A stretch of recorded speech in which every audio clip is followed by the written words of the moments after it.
I had planned to do a short presentation this evening because I thought that we'd be reading together.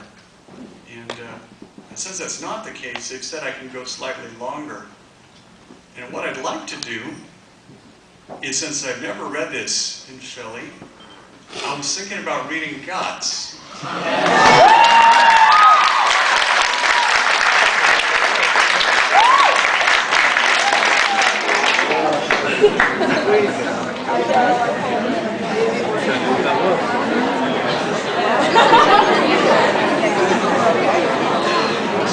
So please be responsible for your own well-being.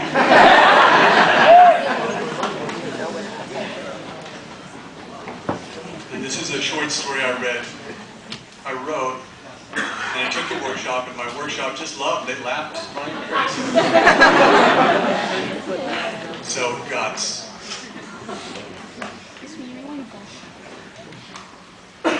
Inhale. Breathe really deep. Take in as much air as you possibly can. This story should last about as long as you can hold your breath, and then just a little bit longer, so listen as fast as you can. A friend of mine, when he was 13 years old, he heard all about pegging. Pegging is when a guy gets banged up the butt with a dildo. You stimulate the prostate gland hard enough, and the rumor is that you can have explosive hands-free orgasms. At that age, at 13, this friend's a little sex maniac. He's always jonesing for a better way to get his rocks off. So he goes out to buy a carrot and some petroleum jelly to conduct a little private research. Then he pictures how it's going to look at the supermarket check stand. That lonely carrot and the petroleum jelly rolling down the conveyor belt toward the grocery store cashier. All the other shoppers waiting in line watching. Everybody's seeing the big evening he has planned. So my friend, he goes and he buys milk and eggs and sugar and a carrot. All the ingredients for a carrot cake. And Vaseline. Like he's gonna go home and stick a carrot cake up his butt.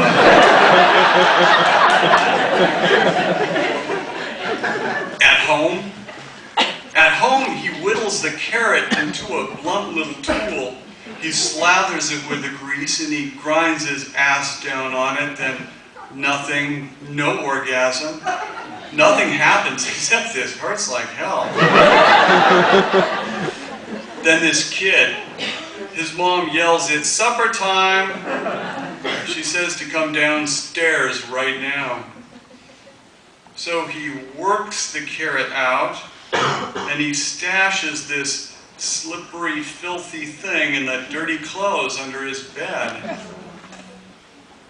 After dinner, he goes to find the carrot, but it's gone.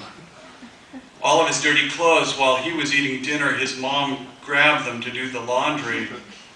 No way could she not find the carrot, carefully shaped with a paring knife from her kitchen, still shiny with lube and stinky. This friend of mine, he waits months under a black cloud, waiting for his folks to confront him, and they never do, ever. Even now that he's grown up, that invisible carrot hangs over every Christmas dinner, every birthday party, every Easter egg hunt with his kids, now his parents' grandkids. That ghost carrot is hovering over all of them. That's something too awful to name. People in France, they have a phrase, spirit of the stairway. In French, they say, esprit d'escalier. It means that moment when you find the answer, but it's just too late. Say you're at a party and somebody insults you. You have to say something. So under pressure with everybody watching, you say something lame. But the moment you leave the party, as you start down the stairway, then magic. You come up with the perfect thing you should have said, that perfect crippling put down. That is spirit of the stairway. The trouble is, even the French don't have a phrase for the stupid things you actually do say under pressure. Those stupid, desperate things you actually think or that you do. Some deeds are just too low to even get a name, too low to ever get talked about. Looking back now, kids psych experts, school counselors, they now say that most of the last peak in teen suicide was kids trying to choke while they beat off. Their folks would find them a towel twisted around their kid's neck, the towel tied to the rod in their bedroom closet, their kid dead sperm everywhere. Of course their folks cleaned up. They put some pants on their kid. They made it look better. Intentional, at least. Just the regular, sad kind of teen suicide. Another friend of mine, a kid from school, his older brother in the Navy said how guys in the Middle East, they jack off different than we do here.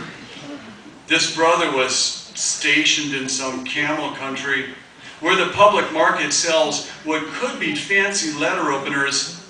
Each fancy tool is just a thin rod of polished brass or silver, maybe as long as your hand, but with a big tip at one end, either a big metal ball or that kind of fancy carved handle that you'd see on a sword.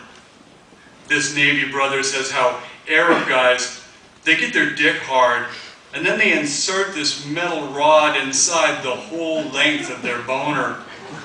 They jack off with the rod inside, and it makes getting off so much better, more intense. It's this big brother who travels around the world sending back French phrases, Russian phrases, helpful jack-off tips. It's after this, the little brother, one day he doesn't show up at school. That night he calls to ask if I'll pick up his homework for the next couple weeks because he's in the hospital. He's got to share a room with old people getting their guts worked on. He says how they all have to share the same television. All he's got for privacy is a curtain. His folks don't come to visit. On the phone he says how right now his folks could just kill his big brother in the Navy. On the phone the kid says how the day before he was just a little bit stoned. At home in his bedroom, he was flopped on the bed. He was lighting a candle and flipping through some old porno magazines, getting ready to beat off. This is after he's heard from his Navy brother that helpful hint about how Arabs beat off. The kid looks around for something that might do the job. A ballpoint pen is too big. A pencil is too big and too rough. But dripped down the side of the candle, there's a thin, smooth ridge of wax that just might work. With just the tip of one finger, this kid snaps the long ridge of wax off the candle. He rolls it smooth between the palms of his hands, long and smooth and thin. Stoned and horny. He slips this down inside, deeper and deeper into the piss slit of his boner.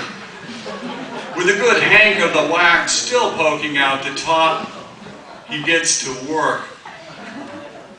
Even now, he says, those Arab guys are pretty damn smart.